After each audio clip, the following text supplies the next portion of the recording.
기도하시겠습니다. 사랑과 은혜가 풍성하신 하나님 아버지, 하나님의 자녀라는 특권을 허락하셔서 그 구원의 기쁨과 평안 가운데 거하며 삶을 살아가게 하심에 감사드립니다. 하나님 앞에서 죄를 짓고 살아가는 부끄러운 존재임에도 불구하고 항상 사랑하여 주시고 죄를 고백하며 나아갈 때마다 응답하여 주심에 감사드립니다. 이 시간도 회개하는 시간 되게 하시며 하나님께서 주신 약속을 붙들고 매일의 삶이 새로운 삶이 되도록 인도하여 주옵소서. 각 처소에서 하나님과 긴밀한 교제를 하기 위해서 이 자리에 나옵니다. 더욱 하나님을 찾고 사모하는 마음을 더하여 주시고 하나님을 사모하는 모든 성도들의 삶의 자리가 예배의 자리, 성령 충만한 자리가 되게 하여 주옵소서. 말씀을 들을 때 깨닫는 은혜를 더하여 주시고 알게 된 말씀을 붙들고 살아갈 때에 더욱 빛과 소금의 역할을 감당케 하여 주옵소서. 성도들 가운데 연약한 성도들이 있습니다. 영육 간의 강건함을 더하여 주시고 위로를 받아야 될 자들에게 위로와 치유함을 받아야 할 자들에게는 치유함의 은혜가 가득 넘쳐 회복의 놀라운 은혜가 그들 가운데 넘치게 하여 주옵소서. 가장 선하고 좋은 것으로 응답하여 주시고 또한 그로 채워주시는 하나님의 놀라신 은혜로 인하여 더욱더 하나님의 놀라신 일들을 소망함으로 나아가게 하여 줄 줄 믿고 예수님의 이름으로 기도드립니다. 아멘. 오늘의 말씀은 창세기 41장 1절에서 13절까지의 말씀입니다. 구약성경 62면 또는 63면에 있습니다. 제가 봉독하겠습니다. 1절에서 13절까지입니다. 만일 2년 후에 바로가 꿈을 꾼즉 자기가 나일 강가에 서 있는데 보니 아름답고 살찐 7 암소가 강가에서 올라와 갈밭에서 뜯어먹고 그 뒤에 또 흉하고 파리한 다른 7 암소가 나일 강가에서 올라와 그 소와 함께 나일 강가에 서 있더니 그 흉하고 파리한 소가 그 아름답고 살찐 7 소를 먹은지라.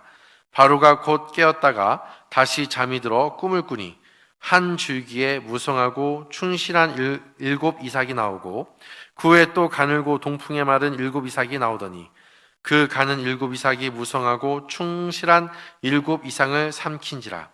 바로가 깬즉 꿈이라. 아침에 그의 마음이 번민하여 사람을 보내어 애굽의 점술가와 현인들을 모두 불러 그들에게 그의 꿈을 말하였으나 그것을 바로에게 해석하는 자가 없었더라. 술 맡은 관원장이 바로에게 말하여 이르되 내가 오늘 내 죄를 기억하나이다. 바로께서 종들에게 놓아사 나와 떡 굽는 관원장을 친위대장의 집에 가두셨을 때에 나와 그가 하룻밤에 꿈을 꾼즉 각기 뜻이 있는 꿈이라. 그곳에 친위대장의 종된 히브리 청년이 우리와 함께 있기로 우리가 그에게 말하매 그가 우리의 꿈을 풀되 그 꿈대로 각 사람에게 해석하더니 그 해석한 대로 되어 나는 복직되고 그는 매달렸나이다. 아멘. 우리는 삶을 살아가면서 자기 앞일에 대한 불안함을 떨쳐버리기 쉽지 않습니다. 그러다 보니 앞날에 대한 걱정으로 인해 앞날에 대한 보장 그리고 앞날에 대한 조금이라도 예측하고 알고 싶어하는 그러한 마음들이 우리에겐 있습니다. 특히 한 나라를 다스리는 왕 같은 경우는 어떻겠습니까? 더욱 그런 마음이 컸을 것입니다. 그래서 옛날에는 왕들이 특이한 꿈을 꾸었을 때에요, 그냥 지나칠 수가 없었습니다. 왜냐하면 그런 꿈이 꼭 미래를 암시해 주는 것 같았기 때문입니다. 그래서 전문적으로 꿈을 해석하는 사람을 두어서 꿈을 해석했습니다. 오늘 본문에 나오는 애굽의 바로 왕도 꿈을 꾸게 됩니다. 매우 특이한 꿈을 꿉니다. 이런 꿈은 여태 꿔본 적이 없는 꿈입니다. 왜냐하면 이 꿈은 해석하는 사람이 도저히 해석할 수 없었기 때문입니다. 그 꿈의 내용은 이렇습니다. 애굽에는 유명한 나일강이 있지 않습니까? 그 강에서 살찐 암송아지 7마리가 풀을 뜯고 먹고 있는데 빼빼 마른 7 암소가 나타나게 됩니다.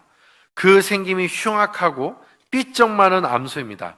그런데 그들이 살찐 암소 7을 먹어버립니다.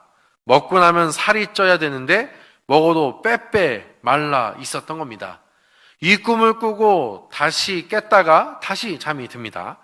그러고 난 꿈은 한 줄기에서 통통한 이삭 7이 나오는 것을 보게 됩니다. 그 다음에는 비리비리한 7 이삭이 나오더니 이 나약해 보이는 7 이삭이 아주 찰진, 착실한 통통한 이삭을 삼켜버립니다. 그리고 잠이 깨게 됩니다. 이 꿈이 보통 꿈이 아님을 바로는 느끼게 됩니다. 그리고 나서 왕이 술객과 박사를 부르게 됩니다. 왕 옆에서 충고하고 권하는 박사와 술객, 곧 꿈을 전문적으로 해설하는 전문가를 부른 것입니다. 그런데 이 꿈을 듣고 말하는 것이 마음에 차지 않고 결과적으로 그 꿈을 해석할 수 없음을 알게 되었습니다. 그런데 그럴 수밖에 없었던 이유는 이 꿈은 정말 특별한 꿈이었기 때문입니다. 인간에게서 나온 것이 아니었기 때문이죠. 그때 마침 왕 옆에서 시종을 들던 술 맡은 관원장이 2년 전의 일을 떠올립니다. 왕에게 잘못하여 감옥에 갇혔을 때가 생각이 났던 겁니다. 그때 꿈을 해몽해 주었던 사람이 있었다는 것을 왕에게 말하게 됩니다. 취니 대장의 집에 있는 옥에 갇혀 있었을 때에 히브리 소년이 꿈을 풀어주었다고, 그리고 그 꿈대로 되어서 자신은 복직했고 다른 사람은 죽었다라는 것을 이야기하게 됩니다. 그가 그 꿈에 대해서 해석한 대로 이루어졌다고 말합니다. 그래서 그 요셉이라는 젊은이를 데려오라고 왕은 시키게 됩니다. 이것이 오늘 본문의 내용입니다.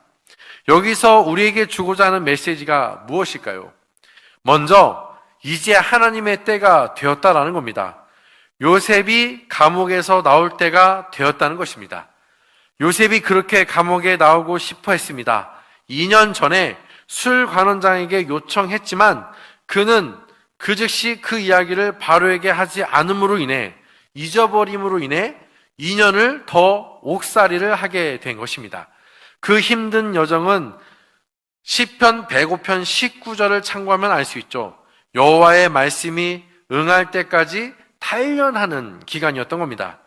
하나님의 때가 술 관원장이 옥에서 나올 때가 아니라 바로 지금 이때였던 것이죠. 그때에 맞게 하나님께서 바로 왕에게 꿈을 꾸게 하셨고, 그 꿈은 억지로 꿀 수 없는, 또한 인간이 해석할 수 없는 그러한 꿈을 꾸게 하십니다. 바로 하나님의 뜻이 있으셔서 그 꿈이 주어지게 된 것이죠. 하나님의 주신 꿈이기에 이것은 그 누구도 해석할 수 없고 오직 요셉만이 해석할 수 있는 꿈이었던 겁니다. 요셉의 입장에서는 2년이라는 세월 속에서 술 관원장이 자신을 잊었을 거라고 생각했을 것입니다. 하지만 그때 하나님께서는 꿈을 주시고 바로가 꿈을 해석하기를 원할 때에 술 관원장이 옛날 일을 추억하게 하사 이제 요셉의 때가 되어 그를 부르게 하신 것입니다. 그 하나님의 때는 요셉이 생각하던 때와는 너무나 달랐습니다. 요셉은 그때 당시에 바로 그 즉시 옥에서 나가고 싶었지만 하나님의 입장에서는 바로 그때가 가장 좋게 여기신 것입니다. 2년 전은 계속 있어야 되는 때이고 지금 이때가 하나님이 기뻐하시는 때였던 것이죠. 우리가 하나님이 좋게 여기시는 것과 내가 좋게 여기는 것을 서로 비교하려고 하는 그런 모습들이 보여집니다. 그런 사람들이 있죠. 그래서 그냥 내가 좋게 여기는 때에 하나님께서 응답해 주시면 좋겠다라고까지 생각하며 그렇게 기도하는 사람들이 있습니다. 하나님의 마음을 감동시켜서 내가 원하는 때에 이루도록 하려고 하는 경우들도 있습니다. 내가 원하는 것을 이루기 위해 순리에 맡기지 않고요, 내 마음대로 억지로 하려고 할 때도 있습니다. 바로 이런 사람들이 하나님의 때보다는 내가 생각하는 때가 더 좋은 것으로 생각해서 나타나는 현상인 것이죠. 하나님은 나보다 더 지혜로우심에도 불구하고 나의 생각대로 하려고 합니다. 그분의 판단이 나보다 더 정확하심에도 불구하고 나의 판단으로 하려는 어리석은 모습들이 바로 우리 인간의 모습인 것이죠.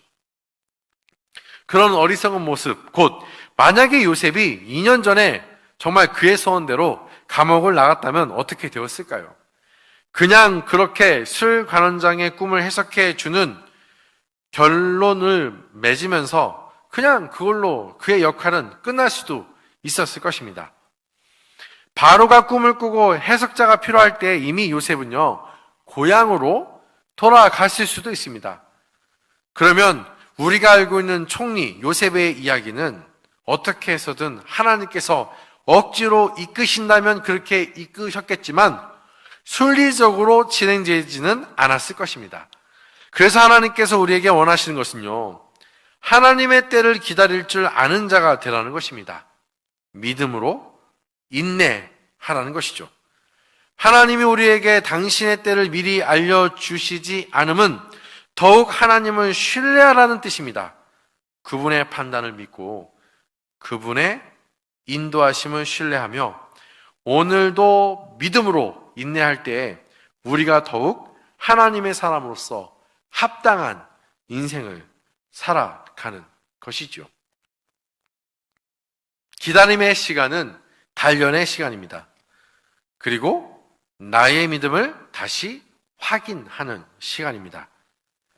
내가 생각하는 때가 더 좋을 거라고 생각하는 교만함, 어리석음을 버려야 합니다. 사랑하는 성도 여러분, 하나님의 때, 그 때는 우리의 때와 다릅니다. 그리고 그 때가 우리가 생각하는 때보다 더 선하고 더 좋은 때입니다.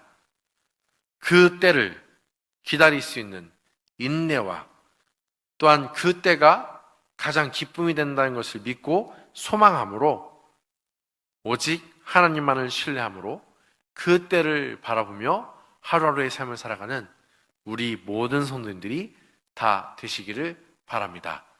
오늘 말씀을 생각하시면서 기도하시고 각자 개인 기도함으로써 기도회를 마치도록 하겠습니다.